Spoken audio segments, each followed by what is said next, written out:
በስመ አብ ወወልድ ወመንፈስ ቅዱስ አሐዱ አምላክ አሜን።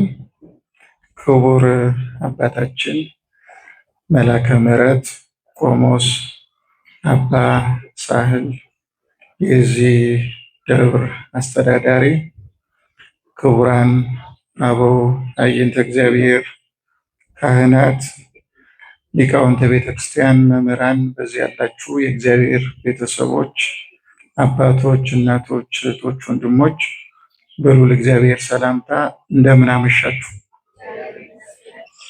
እንደምን አመሻችሁ? አሜን። አምላካችን እግዚአብሔር በቸርነቱ ጠብቆ ለዚህ ሰዓት ስላደረሰን ስሙ የተመሰገነ ይሁን።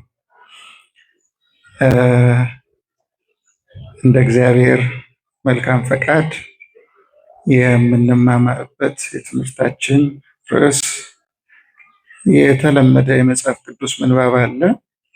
ግን ምስጢሩን አባቶቻችን ባስተማሩት መሰረት ቀለል አድርገን ለማየት ነው የምንሞክረው። መዝሙር 44 ቁጥር 9 ላይ ንግስቲቱ በቀኝ ትቆማለች የሚል ምንባብ አለ። የእመቤታችን የቅድስት ድንግል ማርያም ነገር ሲነሳ ከሚጠቀሱ ጥቅሶች መካከል አንዱ ጥቅስ ነው። ይሄ ጥቅስ ምንድን ነው የሚያመለክተው የሚለውን ነው ለማሳየት የምሞክረው ማለት ነው። አንዳንድ ሰዎች ይሄ የመጽሐፍ ቅዱስ ምንባብ ስለ እመቤታችን የተነገረ አይደለም ብለው የሚከራከሩ ሰዎች አሉ። ሌላ ነገርን ነው የሚመለከተው። በተለይ እንደየሰው ይለያያል። ብቻ አንዳንዶቹ ዳዊት እንዲህ ብሎ የገለጸው የእርሱን ሚስት ነው ብለው ንግስት የተባለችው የዳዊት ይህን መዝሙረ ዳዊት የጻፈው የእግዚአብሔር አገልጋይ ልበ አምላክ እየተባለ የሚጠራው ዳዊት ስለ ባለቤቱ ሲናገር ነው የሚሉ አሉ። ይህን የሚሉት እንግዲህ ከአንዳንድ የፕሮቴስታንት ዲኖሚኔሽኖች ናቸው። ስለዚህ ከቤተ ክርስቲያን ሊቃውንትም ይህን ለእመቤታችን ሰጥቶ የተረጎመ ያብራራ የለም አይነት የሚል መከራከሪያ የሚያነሱ ሰዎችም አሉ። በዝርዝር ጥያቄዎቻቸውና ለነሱ ጥያቄ መልስ ወደ ማቅረብ መሄድ ከሆነ ረጅም ሰዓት ይወስዳል። ግን አጠር አድርጌ መልእክቱን ነው ለማስረዳት መሞክረው። በኦርቶዶክስ ቤተክርስቲያን ትምህርት መሰረት ንባብ በተገኘ ቁጥር ንባቡ ትርጉም አለው፣ ትርጉሙ ምስጢር አለው። በዛ መንገድ የሚቃኝ ነው። በተለይ መጽሐፍ ቅዱስን የምናይ ከሆነ ደግሞ በአባቶቻችን ትምህርት 3 ደረጃ ይሰጡታል። የመጀመሪያው ታሪካዊ የሚባል ደረጃ አለ። የመጽሐፍ ቅዱስን የቃል በቃል ንባብ መሰረት ያደረገ ያተረጓጉም ስልት ነው። ይሄ በዘመናዊው አተረጓጉም ወይም በዘመናዊው ቋንቋ ወይም አገላለጽ ኮንቴክስት የሚባለው አገባብ የሚባለው በአብዛኛው አንዳንድ ሊቃውንት በተለይ ቅዱስ ዮሐንስ አፈወርቅ መጽሐፍ ቅዱስን የሚተረጉመው በራሱ በመጽሐፍ ቅዱስ ነው። አንድ ቦታ ላይ የተነገሩ ምንባባትን ሌላ ቦታ ላይ ከተነገሩ ምንባባት ጋር እያገናኘ ኮንቴክስቹዋል ሚኒንግ የሚለውን መሰረት አድርጎ አገባባዊ ትርጓሜ ይሰጣል እና ይሄ የመጀመሪያው የመጽሐፍ ቅዱስ ያተረጓጉም ደረጃ ይባላል። ሁለተኛው ደግሞ ከዚህ ከፍ ሲል ያለው ነፍሳዊ ትርጓሜ የሚባለው ነው። ታይፖሎጂካል ሴንስ የሚባል አለ። ይሄኛው ያተረጓጉም ስነ ዘዴ ደግሞ መጽሐፍ ቅዱሱ ላይ የተጻፈውን ታሪክ ብቻ ይዞ ሳይሆን ታሪኩን ወደ ራስ አስገብቶ ስለ አብርሃም የተነገረውን ነገር በራስ አድርጎ ማየት፣ ስለ ሙሴ የተነገረውን ነገር በራስ አድርጎ ማየት፣ ስለ ይሁዳም የተነገረውን ነገር በራስ አስገብቶ ማየት። ይሄ ይሁዳን ብቻ የሚመለከት ሳይሆን እኔን የሚመለከት ነው። ይሄ አብርሃምን ብቻ የሚመለከት ሳይሆን እኔን የሚመለከት ነው እያሉ በእያንዳንዱ የመጽሐፍ ቅዱስ ምንባብ ውስጥ ምንባባቱ የሚያመለክቱትን መልእክት ወደ ራስ እያስገቡ ከራስ ጋር እያገናኙ የሚረዱበት መንገድ ሁለተኛው ደረጃ ይባላል። ሶስተኛው ደግሞ ምስጢራዊ የሚባል ደረጃ አለ። ህብረ አምሳላዊ ይባላል፣ ምስጢራዊ ይባላል። ይሄ በንባቡ ላይ የማናገኘው ግን በንባቡ ውስጥ ተደብቆ ያለ ማንም ሰው ዝም ብሎ የማይረዳው የግዴታ የመንፈስ ቅዱስን ገላጭነት የሚፈልግ ምስጢራዊ ትርጉም የምንለው አለ። አሁን ይሄ የዳዊት ቃል ምንድን ነው የሚያመለክተው የሚለውን ጥያቄ ለመመለስ መጀመሪያ ትንሽ ታሪካዊ ጉዳዩን መረዳት ያስፈልጋል። ቅድም እንደነገርኳችሁ በደንብ አድርጋችሁ አድምጡ።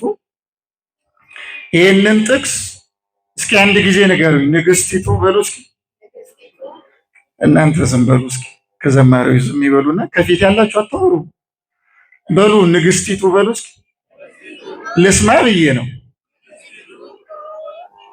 በቀኝ ትቆማለች። ደብሯችሁም ከሆነ ምንም ችግር የለውም ብትናገሩት ማለት ነው። እንደገና ድገሙት እስኪ አንዴ። ቢያንስ ትምህርቱ ሲያልቅ ርዕሱን ብታስታውሱት ራሱ ቀላል አይደለም ብዬ ነው።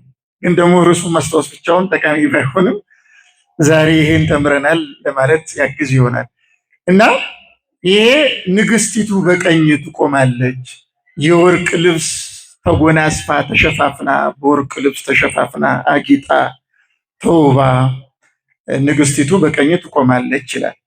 አሁን እነሱ እንዴት አድርገው ነው ይሄን የተረጎሙ? ንግስት የተባለችው የዳዊት ሚስት ናት የሚል ነው። ይሄ ትክክል ነው ወይ? ታሪካዊ ሂደቱን ትንሽ ማየት ይጠይቀናል። አንድ አጭር ነገር ነው የምነግራችሁ። ንግስት ብዙ ጊዜ የምትባለው ምን አይነት ሴት ናት? ንግስት የምትባለው ታውቃላችሁ? በዚህ ዓለም ንግስት ናት እቺ ተብላ የምትጠራው ምን አይነት ሴት ስትሆን ነው? የንጉሱ ምን ስትሆን ነው? ሚስት ስትሆን ነው። ይሄ የተለመደ አተረጓጎም ነው። ግን ይሄ አተረጓጎም የሚሰራው ለማን ነው ነው? ልክ ነው። ዝም ብለን ስናየው የነገስታት ሚስቶቻቸው ንግስት ስለሚባሉ ዳዊት ደግሞ ንጉስ ስለሆነ የዳዊት ሚስት ናት ንግስት የተባለችው የሚለው ሚርሊ ዝም ብለን በደረቁ ስናየው የሚያስሄድ ሊመስል ይችላል። ግን ደግሞ በዓለም ላይ ስለ ንግስታት ስንናገር ሁለት ትውፊቶች ነው ያሉት። አንደኛው ትውፊት በምዕራቡ ዓለም ያለ ትውፊት ነው። ሁለተኛው ደግሞ በምስራቅ ወይም እንዲህ አድርገን ማየት እንችላለን፣ በቤተ አይሁድ እና በአህዛብ ዘንድ ያለ ትውፊት። በአህዛብ ልብ በሉ ነገስታት ዘንድ በአጠቃላይ የነገስታቱ ሚስቶቻቸው ንግስት ይባላል በአህዛብ ትውፊት። በእስራኤል ትውፊት ግን ንግስና ከጀመረበት ጊዜ ጀምሮ የእስራኤል ነገስታት ሚስቶቻቸው ንግስት ተብለው አያውቁም። ሁለት ነገር ያዙ እዚህ ጋር አሁን በተናገርኩት። በአህዛብ የንጉሱ ማናት ንግስት የምትባለው አልኳቸው። በማን በአህዛብ ትውፊት። በእስራኤል ትውፊት እሳ የንጉሱ ሚስት ንግስት አትባልም። ለምን? ብዙ ጊዜ የእስራኤል ነገስታት ከአንድ በላይ ሚስት ነው የሚኖራቸው። ተፈቅዶላቸው አይደለም፣ ራሱ ችሎ ሌላ ምስጢር አለው፣ ብዙ ማብራሪያ አለው። ግን ከአንድ በላይ ዳዊት ራሱ አንድ ሚስት ብቻ አይደለም የነበረው፣ ከአንድ በላይ ነበረው እና ሶሎሞንም የምታውቁት ነው ስንት ሚስት እንደነበረው አይደለም? በመጽሐፍም ተጽፏል። ያ እና ብዙውን ጊዜ የእስራኤል ነገስታት ሚስቶቻቸው ንግስት አይባሉ። በአንድ ሀገር አንድ ንጉስ ነው የሚኖረው። በአንድ ሀገር አንዲት ንግስትም ነው መኖር ያለባት። በዚህ ምክንያት የእስራኤል ነገስታት ከአንድ በላይ ሚስት ያገቡ ስለነበረ የእስራኤል ነገስታት ሚስቶቻቸው ንግስት አይባሉም ነበር። በእስራኤል ትውፊት ንግስት የሚለው ስያሜ የሚሰጥ የነበረው ለነገስታቱ እናቶች ነበረ። እያደመጣችሁ አይደል? ለነገስታቱ ምኖች አልኳችሁ? እናቶች። በአሕዛብ ግን ሲሆን ለማን ነው የሚሰጠው? ለነገስታቱ ምን ሚስቶች ነው የሚሰጠው። ይህም መጽሐፍ ቅዱስ ደጋግሞ ነው የሚያስረዳው። ለምሳሌ ሁለተኛ ነገስት ምዕራፍ 24 ቁጥር 12 ላይ ያለላችሁ ትንቢተ ኤርምያስ ምዕራፍ አሁን የምናገረው ታሪክ ማለት ነው። ምዕራፍ 13 ቁጥር 18 ላይ ያለላችሁ። አንደኛ ነገስት ላይ ደግሞ በጣም የምታውቁት ነገር አለ። ምዕራፍ 2 ቁጥር 17 ጀምሮ የሶሎሞን እናት ቤርሳቤ ምን አይነት ክብር በንጉሱ ዘንድ እንደነበራት በሶሎሞን ዘንድ እናቱ ናት እና ቤርሳቤ በጣም ትልቅ ማዕረግ፣ ክብር፣ ልዕልና የነበራት እናት ናት። ታዲያ ወደ ንጉሱ ሶሎሞን ጋር ስትሄድ የሰዎችን ጥየቃ የሌሎች በዚያ የነበሩ የህዝቡን ልመና ፍላጎት ልታቀርብ ነበር የገባችው። ስትገባ ምንድነው የሚለው? ንጉሱ ቀኝ ወንበር በቀኝ በኩል በንጉሱ በቀኝ በኩል ምንጣፍ ተነጥፎ ወንበር ተዘጋጅቶ ንግስቲቱ በዚያ በቀኝ እንድትቀመጥ። ከዛ ሶሎሞን ይመጣና የእናት ልመና ፊት አያስመልስም፣ አንገት አያስቀልስም፣ የምትጠይቅኝን በአጠቃላይ አደርግልሻለሁ ለምኝ ይላታል። ያን ጊዜ ቤርሳቤ ልመና ታቀርባለች። ከዚህ የተነሳ የንግስታቱ እናቶቻቸው በእስራኤል ትውፊት ንግስት እየተባሉ ይጠራሉ። ለመሆኑ ንግስታት ምንድነው የነበራቸው ስልጣን? ቤርሳቤ ምንድነው የነበራት ስልጣን? ሌሎቹስ የነገስታቱ እናቶቻቸው እንግዲህ ቅድም እንደነገርኳችሁ በእስራኤል ትውፊት ምንም እንኳን ለአንድ ንጉስ አንድ ሚስት የተፈቀደ ቢሆንም ከአንድ በላይ ግን ያገባሉ። አንድን ንጉስ ግን ከአንድ በላይ እናቶች ሊወልዱት ግን አይችሉም። አንድ እናት ነው የምትወልደው። በዚህ ምክንያት አንድ ንጉስ እንዳለው ሁሉ አንድ እናት ትኖራለች። ያቺ የነገስታቱ እናት ንግስት የሚል ስያሜ ይሰጣታል። ይቺ ንግስቲቱ በንጉሱ ፊት ያላት ስልጣን፣ ሞገስ፣ ግርማ፣ ተሰሚነት፣ ልዕልና በጣም ከፍ ያለ ነው። በአገላለጽ በህዝቡና በንጉሱ መካከል ሁና ንጉሱን ከህዝቡ ጋር የምታገናኝ የምታስታርቅ፣ ይቅር በላቸው፣ ተዋቸው፣ ይሄን አድርግላቸው እያለች የምትለምን ስልጣን ያላት፣ እንዲያውም እንደ ጠበቃ ለህዝቡ ጠበቃ የምትሆን ለህዝቡ ጋሻ አገልጋይ የምትሆን እግዚአብሔር ይቅር እንዲላቸው መከታ ሆነ ንጉሱን ይቅር በላቸው፣ ተዋቸው፣ እንዲያደርግላቸው ብላ የምትናገር ናት የንጉሱ እናት ንግስት የምትባለው። በዚህ መንገድ ነው በእስራኤል ትውፊት በአጠቃላይ የመጣው ስርዓት። ይሄ ለምንድን ነው የተደረገው? በአሕዛብ ቅድም እንደነገርኳችሁ የነገስታቱ ሚስቶቻቸው ንግስት ሲባሉ፣ በእስራኤል ግን የነገስታቱን እናት እግዚአብሔር ባወቀ አንዳች ምስጢር ለማስጠበቅ ለኛ እንዲደርስ እንዲገባን ለማድረግ የነገስታቱን እናቶቻቸውን ንግስት እንዲባሉ አደረገ። በዚህ ሂደት መድኃኔዓለም ክርስቶስ እንደምታውቁት ከአይሁድ ወገን ሆኖ ይወለዳል። ከቤተ እስራኤል የተወለደው መድኃኔዓለም ኢየሱስ ክርስቶስ ደግሞ እንደምታውቁት መጽሐፍም ይናገራል። እሱ የነገስታት ንጉስ የጌቶች ጌታ ብሎ ይገልጸዋል። ለምሳሌ ራዕየ ዮሐንስ ምዕራፍ 17 ላይ በጉ የጌቶች ጌታ የነገስታት ንጉስ ነው ይላል። እስኪ ተናገሩት። ይሄንን ምኑን ያልኩት? በጉ የጌቶች ምን? አይሰማም። የጌቶች ምን? ጌታ። የነገስታት ደግሞ ምን ግን ምኑ ነው እንደዛ የሆነው? በጉ። በጉ ሲባል የምታውቁት በግ ማለት አይደለም። በግ የተባለው ማን ነው? መድኃኒዓለም ክርስቶስ ነው። የዓለምን ኃጢአት የሚያስወግድ የእግዚአብሔር ምን ተብሏል? በግ። ስለዚህ ያን ክርስቶስን ምን ብሎ ገለጸው? ዮሐንስ በራእይ የጌቶች ጌታ አለው፣ የነገስታት ንጉሥ አለው። ጥያቄን ጠይቅ። ለኢየሱስ ክርስቶስ ስንት እናት አለው? እዚህ ያላችሁ አትመልሱልኝ። ስንት እናት ነው ያለው? አንድ እናት አይደለም? እሱ የነገስታት ንጉሥ የጌቶች ጌታ ከሆነ እሷ ምን ልትሆን ኖሯል ማለት ነው? ከቤተ እስራኤል በመጣው ትውፊት መሰረት ከእስራኤላውያን ያሉ ነገስታት እናቶቻቸውን ምን ያስብሉ ነበር ነው ያለው? ንግስት ይባሉ ነበር። እነዚያ እናቶች ደግሞ ስራቸው ምንድነው? ማማለት፣ መካከል ቆመው ይቅር በል ማለት። አሁን በእኛ ትውፊት የምንናገረው አነጋገር የቤርሳቤን ነው የወሰድነው። እመቤታችን ስንለምናት የእናት ልመና ፊት አያስመልስም፣ አንገት አያስቀልስም። እርሷ ለምና መድኃኒዓለም ክርስቶስ አልሰማሽም አይላትም። ለምን?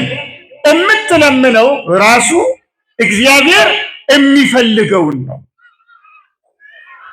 የእግዚአብሔር ሐሳብ ያልሆነ ልመና አታቀርብም። ይህ ግልጽ ሆኖ እንዲገባን ነው። በቃና ዘገሊላ ሰርግ ቤት ላይ እንደሚታወቀው እመቤታችን ቅድስት ድንግል ማርያም ልመና አቅርባለች። ወይን እኮ የላቸውም ብላ ይህን ልመና ካቀረበች በኋላ ክርስቶስና እመቤታችን ያደረጉት ዲስኮርስ ንግግር አለ፣ ውይይት። በዛ ውይይት ውስጥ መድኃኒዓለም ክርስቶስ ቀኑ አንቺ ሴት ከኔ ጋር ምን አለሽ? ቀኑ ጊዜው ምን አላለም ማለት አልደረሰም ማለት። እሷ ያለችው ምንድን ነው? ወይን እኮ የላቸውም። ይህን ካለች በኋላ ልመናዋ የእመቤታችን ከፈቃደ እግዚአብሔር ከሐሳበ እግዚአብሔር ወጣ ያለ እግዚአብሔር ማይፈቅደው እግዚአብሔር ማይወደው ልመና እንዳልሆነ እንዲገባን እመቤታችን የምትለምነው በሐሳበ እግዚአብሔር ላይ ቆማ የእግዚአብሔርን ፈቃድ መሰረት አድርጋ ሐሳቧ የእግዚአብሔር ሐሳብ ስለሆነ፣ ስለዚህ እመቤታችን ምን አደረገች? ጊዜው ገና አልደረሰም ሲላት ደቀ መዛሙርቱን የሚላችሁን አድርጉ አለቻቸው። እየሰማችሁ ነው የምናገረው? የሚላችሁን ምን አድርጉ? አድርጉ አለቻቸው እመቤታችን። ከዛ አዘዛቸው። ይሄን አንጡ አመጡ። ያመጡትን መሰረት አድርጎ ክርስቶስ ታምሩን አደረገ። ለምንድን ነው እንደዚህ ያለችው እመቤታችን? የሚላችሁን አድርጉ ያለችው ልብ ብላችሁ አድምጡ። በነገረ ሥላሴ ትምህርት አብ ልብ ይባላል፣ ወልድ ቃል አካላዊ ቃል ይባላል፣ መንፈስ ቅዱስ ደግሞ አካላዊ እስትንፋስ ይባላል።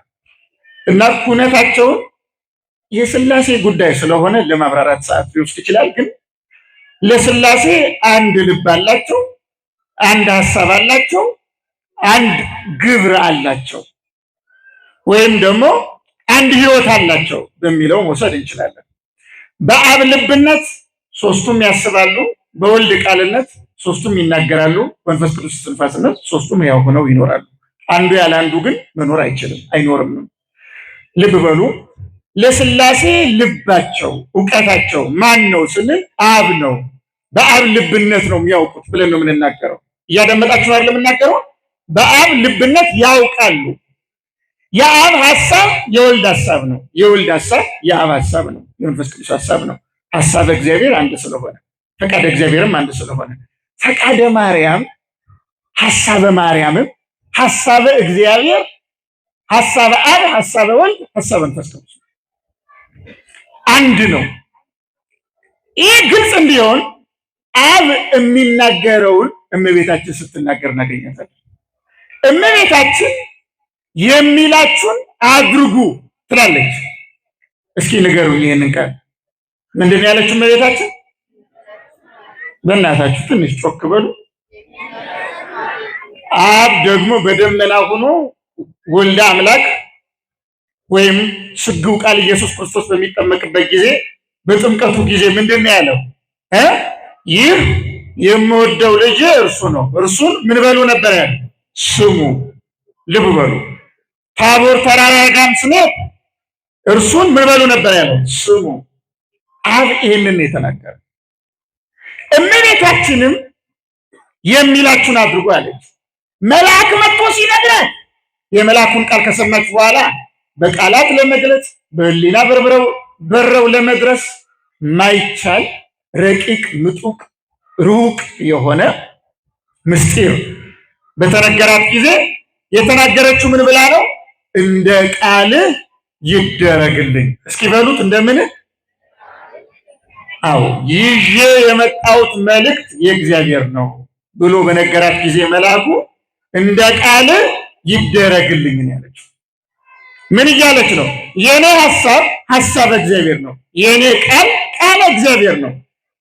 እግዚአብሔር ማይፈልገውን አልናገርም፣ ማይፈልገውን አላስብም። በእኔ እንዲሆን የምፈልገው የእኔ ፍላጎት ሳይሆን የእግዚአብሔር ፍላጎት። ማንም ሰው እንዲያደርግ የምፈልገው የእግዚአብሔርን ፍላጎት።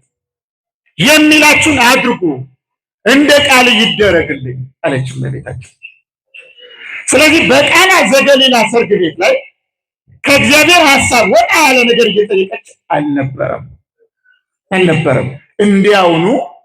እንዲያውኑ ወይን እኮ የላቸውም ብላ የተናገረችው በኋላ ላይ የሚላችሁን አድርጉ በሚለው ንግግር ልመናዋ ራሱ የእግዚአብሔር ልመና እንደሆነ እንዲገባን ለማድረግ ነው። እግዚአብሔር የሚፈልገው ልመና፣ እግዚአብሔር የሚወደው ልመና፣ እግዚአብሔር የሚስማማበት ልመና። ለዛ ነው ውሃውን ወይን አድርጎ የለወጠላት እዚያው ቶሎ ብሎ ማለት ነው። ስለዚህ ኦርቶዶክሳውያን ክርስቲያኖች ንግስቲቱ ብሎ ዳዊት የተናገረው ቃል የዳዊት መዝሙር ደረቅ ሐዲስ አድርገው ሊቃውንት ቃል በቃል እየወሰዱ ነገረ ክርስቶስን መዝሙረ ዳዊት የምንጸልይበት ዋና ምክንያትም ነገረ ክርስቶስን መዝሙረ ዳዊትን እንደ መዝሙረ ክርስቶስ አድርገው ይወስዱታል። ስለ ክርስቶስ እንደተነገረ ዝማሬ አድርገው በእያንዳንዱ ዝማሬ ውስጥ ሲብራራ ሲተነተን ነገረ ቤተክርስቲያን፣ ነገረ ማርያም፣ ነገረ ክርስቶስ ስላለበት ስለዚህ ዳዊት ንግስቲቱ ብሎ የተናገረው ስለ ቅድስት ድንግል ማርያም ሲናገር ነው። ይህንን ቃል በቃል ብዙ ሊቃውንት ከእመቤታችን ጋር አገናኝተው ተርጉመዋል። የብዙዎቹን አላነሳም እና አምብሮስ ሚላን ነው አውግስጢኖስ የሚባሉ በጣም በብዙ መንገድ አብራርቷል። በተለይ ቅዱስ አትናቴዎስ የተባለ ታላቅ የቤተክርስቲያን ሊቅ ደግሞ ዳዊት የወርቅ ልብስ ተጎናጽፋ ንግስቲቱ በቀኝ ትቆማለች አለ። ዳዊት የተናገረውን ቃል ምድራውያንን ወክሎ የተናገረው ቃል ነው ስለ እመቤታችን። ልክ ደግሞ ዳዊት የተናገረውን ቃል በቃል በሚመስል መንገድ ደግሞ ሰማያውያን ኃይላትን ወክሎ ገብርኤል ተናገረ። ወደ እርሷ ሲመጣ ቅዱስ ገብርኤል ምን አለ? ደስተኛይቱ ሆይ ደስ ይበልሽ፣ እግዚአብሔር ከአንቺ ጋር ነውና አንቺ ከሴቶች ተለይተሽ ምን ያልሽ ነሽ? የተባረክሽ ነሽ፣ የተለየሽ ነሽ አላት። ልብ በሉ፣ ደስተኛይቱ አላት፣ የተለየሽ ነሽ አላት፣ ደስ ይበልሽ አላት። እግዚአብሔር ከአንቺ ጋር ነው አለ። ክብሯን፣ ንጽህናዋን፣ ድንግልናዋን፣ ልዕልናዋን፣ በእግዚአብሔር መወደዷን፣ መመረጧን ይህንና ይህን የመሰለውን ነገር የእግዚአብሔር መልአክ ቅዱስ ገብርኤል ተናገረ። ገብርኤል የተናገራትን ቃል ነው ዳዊት የዘመራት ነው የሚለው። ንግስቲቱ ብሎ ወርቅ ምናምን ያለው ክብሯን፣ ንጽህናዋን፣ ቅድስናዋን፣ ልዕልናዋን ሲናገር ነው ዳዊት እንደዛ ብሎ የተናገረው። ስለዚህ ይሄ ቃል የሚያመለክተው በቀጥታ ቅድስት ድንግል ማርያምን ነው ብሎ ታላቁ ሊቅ ቅዱስ አትናቴዎስ ሐዋርያዊ ማርሴሎስ የተባለ መናፍቅ አለ። ለሱ በሰጠው መልስ ላይ ይሄን ዘግቧል። በዚህ ምክንያት ልብ ብላችሁ አድምጡ። እመቤታችን ቅድስት ድንግል ማርያምን የንጉሥ ክርስቶስ እናት በመሆኗ ንጉሥ ክርስቶስ ደግሞ እንደሌሎቹ ምድራውያን ነገስታት ዝም ብሎ ተራ ንጉሥ አይደለም፣ የነገስታት ሁሉ ንጉሥ ነው። በዚህ ምክንያት እመቤታችን ቅድስተ ቅዱሳን ንጽሕተ ንጹሐን እንላታለን። የንግስታት ሁሉ ንግስት እንላታለን። የንግስታት በአጠቃላይ ክብር ያላቸው ሞገስ ያላቸው፣ ንጽህና ያላቸው፣ ድንግልና ያላቸው፣ በእግዚአብሔር ዘንድ ተሰሚነት ያላቸው ቅዱሳት አንስት በአጠቃላይ ንግስት አድርገው የሚቆጥሯት እመቤታችንን ነው። የሁሉም ንግስት እሷ ናት። ለምን? የሁሉም ንጉስ ክርስቶስን ወልዳላቸዋለችና። በዚህ ምክንያት ዳዊት የተናገረው ቃል የሚያመለክተው የቅድስት ድንግል ማርያምን በእግዚአብሔር ወልድ በአካላዊ ቃል በኢየሱስ ክርስቶስ ዘንድ ያላትን ልዕልና፣ ክብር፣ ማዕረግ፣ ተሰሚነት፣ ሞገስ የሚያመለክት ነው። ንግስት አላት እናትነቷን ሲናገር። በብሉይ ኪዳን የነበሩ ንግስታት እናቶቻቸው በነገስታቱ ዘንድ ተሰሚነት አላቸው። ስለ ህዝቡም ይማለዳሉ፣ ጥብቅናም ይቆማሉ። አሁን ደግሞ ተራ ምድራዊ ንጉስ ፊት አይደለም፣ ሰማያዊ ንጉስ ኢየሱስ ክርስቶስ ፊት እናቱ ንግስት ሆና ልጄ ሆይ እያለች ትቆማለች። እነዚያ ንግስታት ፊታቸው በንጉሱ ፊት አያስመልስም፣ አንገት አያስቀልስም ልመናቸው። ንጉሱ ፊታቸውን ይቀበለዋል። እናት ናቸዋ። በስጋ ወልደው አሳድገዋል። ጡታቸውን አጥብተውታል። እናት ክብሯ ከፍ ያለ ስለሆነ አሁን ግን እንደ ሶሎሞን ያለ ንጉስ አይደለም። ለራሱ ለሶሎሞን ራሱ ንጉሱ ነው ክርስቶስ። ልብ በሉ። እነዚያ የብሉይ ኪዳን ነገስታት እነ ዳዊትም እነ ሶሎሞንም ስህተት ይሰራሉ። ስህተት ነውር ነቀፋ የሌለበት ንጉስ ከዚህ ያለልን እርሱም ክርስቶስ ነው። በእርሱ ፊት ደግሞ ከየትኛውም መልአክ፣ ከየትኛውም ቅዱስ፣ ከየትኛውም ካህን የበለጠ ሞገስ፣ ግርማ ያላት እመቤታችን ናት። በዚህ ምክንያት የእመቤታችን ልመና የንግስት ልመና ነው፣ የተራ ሰው ልመና አይደለም። ሌሎቹ ንግስት ሊሆኑ አይችሉም በክርስቶስ ዘንድ። ክርስቶስ ንጉስ ስለሆነ በእርሱ ዘንድ አንዲት ንግስት ነው ያለችው፣ እርሷም ቅድስት ድንግል ማርያም ናት። የእርሷን ልመና ደግሞ እጅግ በጣም እግዚአብሔር ይወደዋል። የእመቤታችን ልመና ከዚህ የተነሳ በጣም የተለየ ልመና ነው። እመቤታችን ከልባችን አውቀን ግን ዝም ብላ ለዝርክርኩ ሁሉ ስርዓት ለሌለው ሕግ ለሌለው የእግዚአብሔርን ቃል በአግባቡ ለማይከተል ራሱን እንደፈለገ አድርጎ ለሚኖር ሁሉ ግን በግድ በቃ ንግስት ነኝና ይቅር በለው ምትል ደግሞ አይደለች። እሷ ከእግዚአብሔር ቃል ውጭ አንዳች ነገር ሊደረግ አትፈልግም።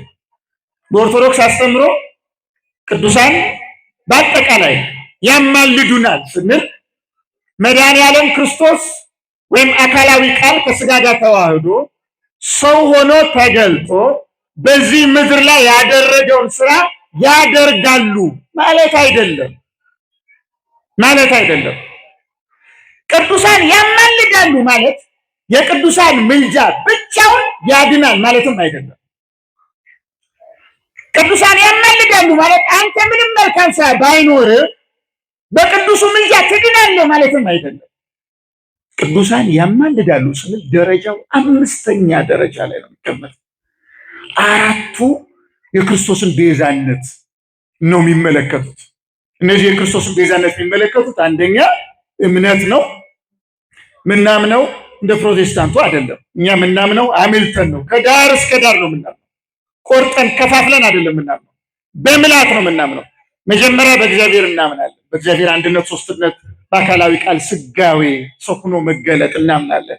ቀጥለን ደግሞ በምስጢራት እናምናለን። በምስጢረ ጥምቀት፣ በምስጢረ ቁርባን፣ በምስጢረ ንስሐ፣ በእነዚህ ምስጢራት እናምናለን። ቀጥለን ደግሞ በምግባራት እግዚአብሔር ባዘዛቸው ትእዛዛት። ከነዚህ ከሶስቱ አንዱን ካጎደል መዳን አንችልም። ገና በመጀመሪያ በእምነት ደረጃ ላይ እናምናለን ስንል የምናምነው ቤተክርስቲያን የምታምነው በአጠቃላይ ነው። በአጠቃላይ ኢየሱስ ጌታ ነው ብለን ብቻ አይደለም የምናምነው። እሱንማ አጋንንትም ይሉታል እንዴ። ስለዚህ የምናምነው የኢየሱስን ጌትነት በሚመለከት ብቻ ሳይሆን ምስጢራትንም እናምናለን። ምግባራትንም እግዚአብሔር አድርጉ ብሏል። ይህን ያላደረገ እንደዚህ ይደረጋል ብሎ ያዘዘው ራሱ እግዚአብሔር ነው። ስለዚህ ምግባራትን እናምናለን። ከዚያ ካመን በኋላ የመጀመሪያ ደረጃ እነዚህ 3 ነገሮችን ካመን በኋላ ሁለተኛ የምናደርገው ያመነ የተጠመቀ ይድናል ስለሚል እንጠመቃለን። ልብ በሉ። ሁለተኛው ደረጃ ከተጠመቅን በኋላ እንቆርባለን። የክርስቶስ ስጋና ደም እንቀበላለን። ምስጢረ ሜሮን በዚያ ውስጥ ያለ ነው። ከጥምቀት ጋር እንቆርባለን። ከቆረብን በኋላ የቤተክርስቲያን አባል እንሆናለን። የቤተክርስቲያን አባል ከሆን በኋላ የግዴታ አንድ ሰው ክርስቲያን ከሆነ በኋላ ቤተክርስቲያን ውስጥ ከተጨመረ በኋላ የግድ መልካም ስራ መስራት አለበት። የግድ እግዚአብሔር ያዘዘው ትእዛዛት እየተገመገመ እየወደቀ እየተነሳ ማድረግ አለበት። ያን እያደረገ ደግሞ ኃጢአት ይሰራል።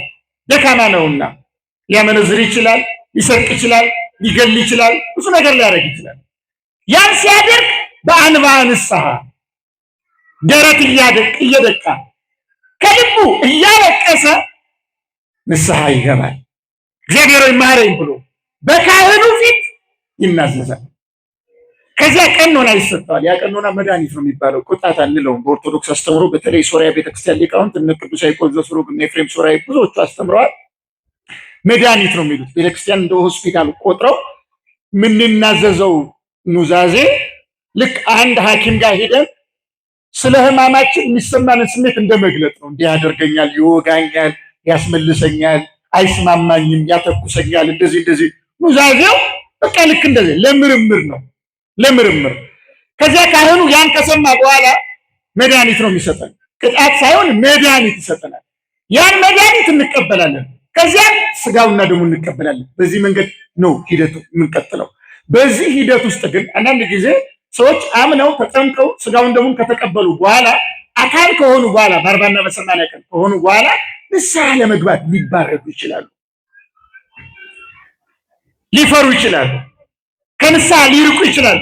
ያን ጊዜ ልብ በሉ፣ የቅዱሳኑ ምልጃ ልቡናችንን ወደ ንስሐ ይወስደዋል።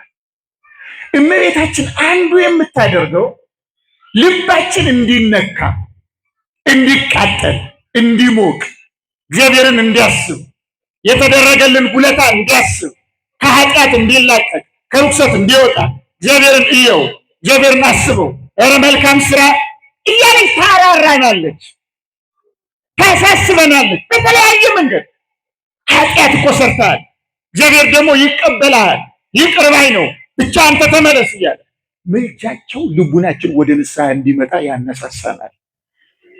ሌላ ቤተ እምነት ላይ ያሉትን ከሆነ ወደ ኦርቶዶክስ እንዲመጡ ያደርጋቸዋል።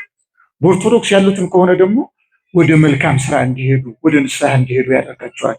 ደግሞ አቅም አጣው እንላለን። ከዚህ መውጣት ፈልጋለሁ እመቤቴ ሆይ እኔ መውጣት አቅጃለሁ፣ ግን ደግሞ አቅም አጣው ስንል ያን ጊዜ እመቤታችን ልመና ድጋፍ ይሆነናል፣ ኃይል። በእኛ ግን እኛ ሳንተጋ የሚጠበቅብንን ሳናደርግ ግን የማንም ቅዱስ ልመና አይጠቅመንም።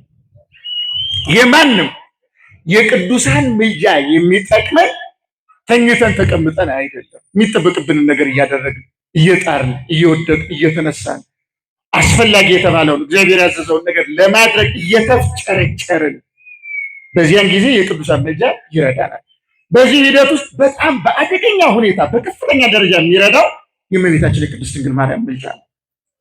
በአደገኛ ሁኔታ በጣም በከፍተኛ ሁኔታ ለትልቅ ክብር፣ ለትልቅ ንጽህና፣ ለትልቅ ማዕረግ ይህንን ነው ንግስቲቱ ብሎ የገለጸው። የእመቤታችን ልመና በአንተ ህይወት ያስፈልጋል። የእርሷ ልመና ይረዳሃል፣ ኃይል ይሆናል። አንደኛ መጽሐፍት እንድትረዳ አይምሮን ያበራላል፣ በእምነት እንድትጸና ያደርጋል። እንድትናወጽ፣ እንድትንኮሻኮሽ፣ እንድትረበሽ፣ እንድትጠራጠር፣ እንድትክድ፣ እንድትፈራ፣ እንድትሸሽ የሚያደርግ ብዙ ነገር ሊገጥም ይችላል በህይወት። ያን ጊዜ ያን የገጠመንን ነገር ለማለፍና ለመጽናት የእመቤታችን ልመና ያስፈልገናል። የቅዱሳን ልመና ይሄንን ነው የሚያደርጉ። እግዚአብሔር እባክህ ኃይል ሁናቸው፣ አብራላቸው፣ ግለጥላቸው፣ ንገራቸው፣ አንጻቸው፣ ቅድሳቸው ነው የሚለው። በዚህ ሂደት እንደ ቅድስት ድንግል ማርያም ከፍተኛ ልመና ለእኛ የሚያቀርብ ማንም የለም። ይህንን ለማስረዳት ነው ዳዊት ንግስቲቱ ያለው። የእናት ልመና ፊት አያስመልስም፣ አንገት አያስቀልስም ምንለው ለዚህ ነው። ስንለምናት ደግሞ ምንም እኮ የሚከበር ነገር ኑሮት እኮ አይደለም። ሰው ልቡናው ከተዘጋ ቀላሉ ነገር ስለሚያከብር ነው። የእመቤታችን ልመና እንደው በጣም በጣም እንደው የተጋነነ ነገር ሆኖ አይደለም። የእመቤታችን ልመና ቅድም በነገርኳችሁ ደረጃ ንስሐን የሚተካ አይደለም፣ ቁርባንን የሚተካ አይደለም፣ ጥምቀትን የሚተካ አይደለም፣ እምነትን የሚተካ አይደለም። በዚህ ሂደት ውስጥ ያሉትን የሚደግፍና የሚያጸና ነው። ባለማመን ያሉትን ወደ ወንጌል ነው የሚያመጣው፣ ወደ እውነት ነው የሚያመጣው፣ ወደ ክርስትና ነው የሚያመጣው እንጂማ አትጠራጠር። የሚያስፈልግህን ነገር እግዚአብሔር ያዘዘውን ወንጌል የታዘዘችውን ነገር በሙሉ ሳታደርግ ተዘልለን ተቀምጠን ማርያም ሆይ እባክሽ አማልጅኝ፣ እንደዚህ አስወጪኝ፣ እንደዚህ አድኝኝ ምናምን ብንላት ልታማልደን አትችልም። ለምን? እመቤታችን ከወንጌል ውጭ አይደለችም። እሷ ራሱ እኮ የወንጌል አማኝ እኮ ናት። ከእግዚአብሔር ሐሳብ በተቃራኒ የቆመች አይደለችም። የእግዚአብሔርን ሐሳብ የምትደግፍ ናት። የእግዚአብሔርን ሐሳብ የምትገልጥ ናት። እኛ ራሱ የእግዚአብሔርን ሐሳብ እንድንገልጥ ነው የምትፈልገው። ስለዚህ የእመቤታችን ልመና በጣም ከፍ ያለ እንደሆነ እንዲገባን፣ እንደ ሌሎቹ ቅዱሳን አይደለም። አብርሃም ለሰዶም ለምኗል። 10 ጻድቅ በጠፋ ጊዜ ግን ሰዶም ጠፍተዋል። እመቤታችን ግን በእግዚአብሔር ፊት ቆማ ለምና እግዚአብሔር አልምርልሽም ብሏት አያውቅም አይልም። ለምን? ሐሳቧ ሙሉ በሙሉ ሐሳብ እግዚአብሔር ነው። ፈቃዷ ሙሉ በሙሉ ፈቃድ እግዚአብሔር ነው። አንድ እንኳን የኃጢአት ትንታ የለባትም። አብርሃምን አንዳንድ ጊዜ እግዚአብሔር የማይሰማው ለምንድን ነው? ሌሎች ቅዱሳን የማይሰማው ለምንድን ነው? ዳዊት ዳንኤል ቢቆም ኢዮብ ቢቆም አልሰማቸውም እግዚአብሔር ያለበት ጊዜ አለ እግዚአብሔር እንደዛ ያለበት። ለምን? እነዛ ሞገስ ቢኖራቸው ኃጢአት ግን ነበረባቸው። እመቤታችን ግን የኃጢአት ትንታ የለባት።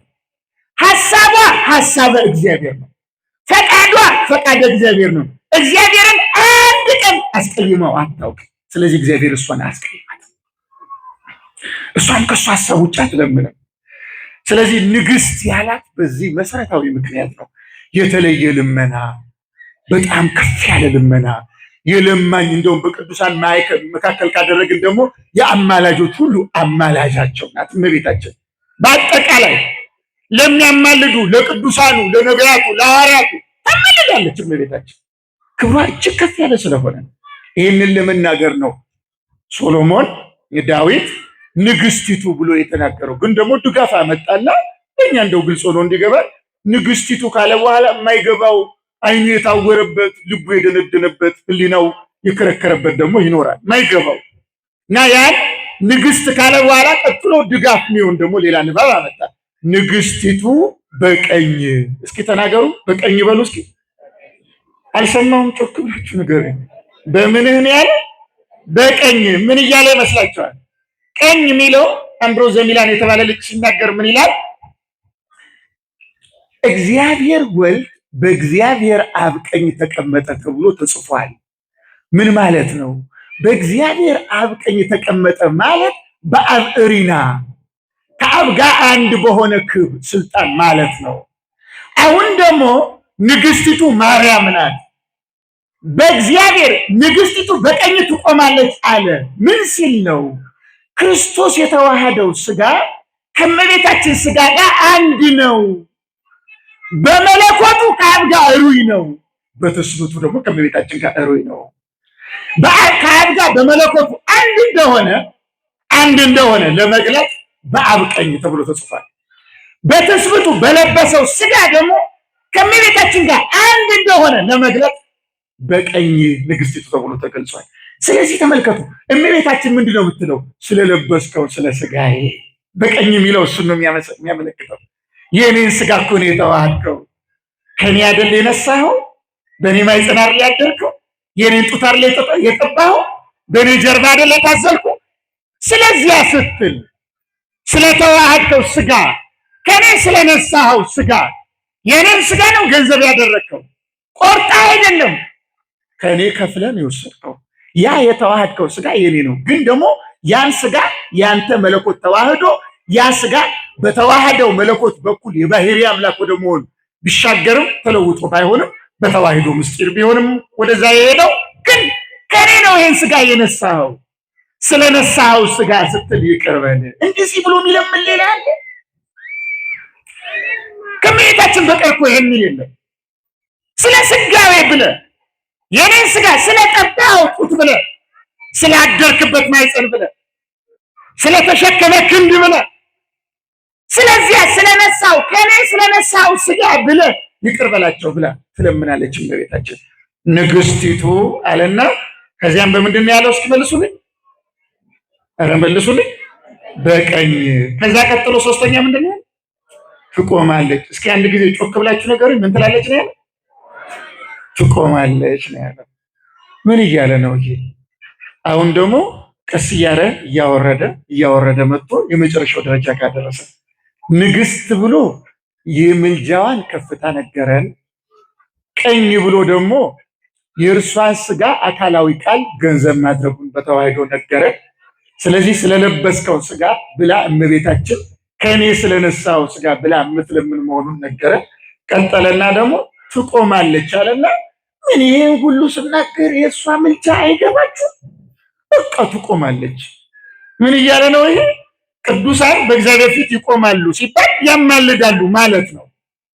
በተለመደ ኮንቴክስት ለም በመጽሐፍ ቅዱስ በጣም ብዙ ቦታ ላይ መላእክትም ሰዎችም በእግዚአብሔር ፊት ቆሙ ተብሎ ልመናቸው ተገልጿል። ለምሳሌ ገብርኤል ሉቃስ ወንጌል ምዕራፍ 1 ቁጥር 19 ላይ ምንድነው ያለ? እኔ በእግዚአብሔር ፊት የምቆመው ገብርኤል ነኝ። የሰማችሁ ነው የምናገረው። በማን ፊት የምቆመው አለ? በእግዚአብሔር ፊት የምቆመው ገብርኤል ነኝ። የተናገርኩትን ቃል አልሰማህምና ዲዳ ሁና ነው ዮሐንስ ዘካርያስም። ልብ በሉ፣ በእግዚአብሔር ፊት የምቆመው ገብርኤል ነኝ አለ። አሁን ገብርኤል እንደኛ የሚተጣጠፍ የሚቆም እንደዚህ አይነት የሆነ ኮርፖሪል የሆነ ቁሳዊ የሆነ አካል ያለው ይመስላችኋል? መላእክት መናፍስት ናቸው። ታዲያ ይቆማል ሲል በምን አካል ነው የሚቆመው? እንደኛ አይነት መቆም። እግዚአብሔርስ ፊት አለው? እግዚአብሔር ፊቱ ቤት አቅጣጫ ነው ያለው። እግዚአብሔር እኮ ኦምኒ ፕሬዘንት ነው።